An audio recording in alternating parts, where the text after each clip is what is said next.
Hey guys, thanks for tuning in and welcome to the channel, and thanks for subscribing if you're already a subscriber. You may have seen my initial review of the tiny little MAKERFIRE kind of tiny whoop Inductrix replica, and I didn't really do it justice because I was using a module, a DSM X module in my Tyrannus, and I was getting the most horrible range in my house. I couldn't even get across the house. So I've since got this Micron. It's kind of an orange RC replica transmitter. It's called the i6s, and it's by Micron RC. I'll go ahead and have the link in the description. And this is strictly a DSM transmitter.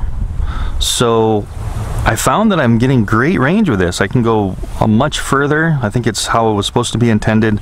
So I decided to do kind of a follow-up review part 2 on this little MAKERFIRE and give it a second chance and just show you how well this thing performs when you have the right transmitter that has good range. Windy here in the park, but I wanted to do some kind of close proximity through the goalpost posts and through the trees here and see how this thing would handle. I did fly it in my house and it's quite a bit of wind, and as long as you're in kind of rate mode, acro, and you really give it some pitch, this thing can fight a pretty good amount of wind. I think it's like a variable 5 to 10 right now, and probably if we keep it in this little pocket, it should be okay.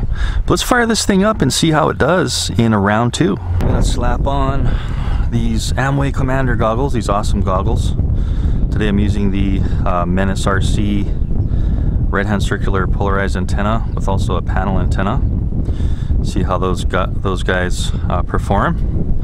So let's slap on these goggles. I just tuned to the right channel. These goggles are great because they have a scanning ability. Hit and record there, and cool. So I should have the FPV popping up on the screen. And on the controller, okay, so I have a switch to arm, and then I have this left switch here. I don't know if you guys can see that. I got the goggles on, but all the way into acro, I have this 3-position switch all the way down as acro. And then this switches to arm. Let's see if we can fly this thing in like 10-mile-per-hour winds. All right, here we go. Cool. So this should be acro, yes. Very stable, even in this wind. And I love how you can kind of see the props and the prop guards there. Whoa. Okay. So you can see how when the wind was coming from our backs, it just pushes this thing. So not ideal, but I'm just gonna keep flying, maybe a little higher. You should not be flying in this kind of wind. I'm just doing this because this is the time I have for it, and I'm at the park testing some other quads. Anyway, continuing on, no problem. This thing can take abuse pretty good. Let's try it. Ooh, that was full throttle up. Woo! So the wind's really gonna blow this thing around. I am in acro, but let's just see what we can do, you know. It is going to get quite influenced by the wind. I can tell already. It's trying to blow me around, but I'm fighting it. This is 25 milliwatt FPV. Now let's see how far we can get. You know, in my house with the initial review with that bad module in my Tyrannus, I wasn't getting very far, but let's see how if we can get across the park here. We're at like 200 feet now. FPV is getting a little choppy. 300 feet, so no problems anymore with range on this little guy whatsoever. You can see how the wind's really blowing at it now. I'm trying to fight it here. Let's see if we can get back without crashing by this park maintenance guy. Alright, cool.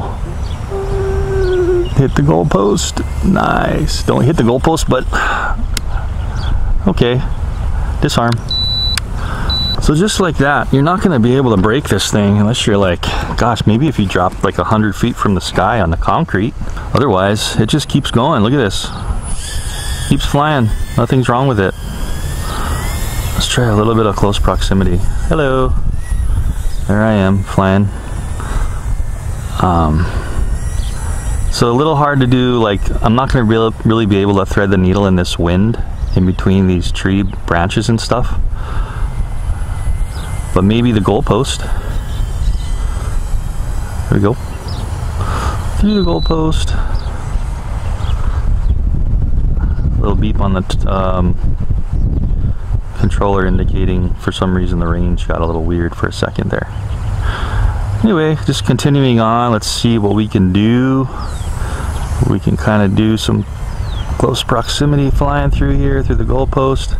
Again, keep in mind I am fighting the wind. So, relaunch. Ooh, yes. It's always nice when it lands on its feet. Getting a little sluggish. Oh, there we go. Did you see that? Yeah, the wind just died down, so we can do a little bit more close proximity until we crash like that. At least it crashed close. Bye. This one I don't have any OSD, so I really don't know how low the battery's getting until I feel it. It does kind of feel like it's getting a bit low, but just still having fun, you know. I'm full throttle, yeah, so it's too low now. So I'm going to disarm, slap in another battery, and let's continue on having some fun.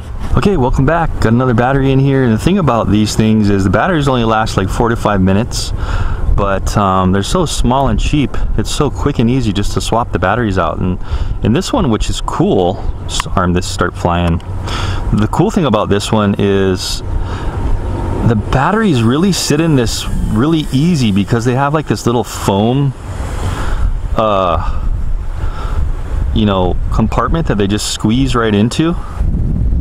Oh, whoa. So I hit the pole, but I was still going and I still had the thrust. It just like levels itself out, even in acro. This is pretty cool. There's some wind there.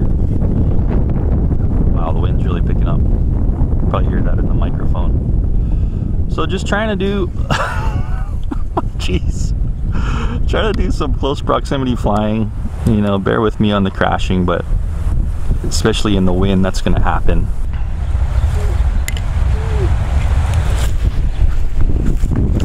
The cool thing about this is you're never going to break any propellers from flying like this because it's so light and you really just can't fly super fast.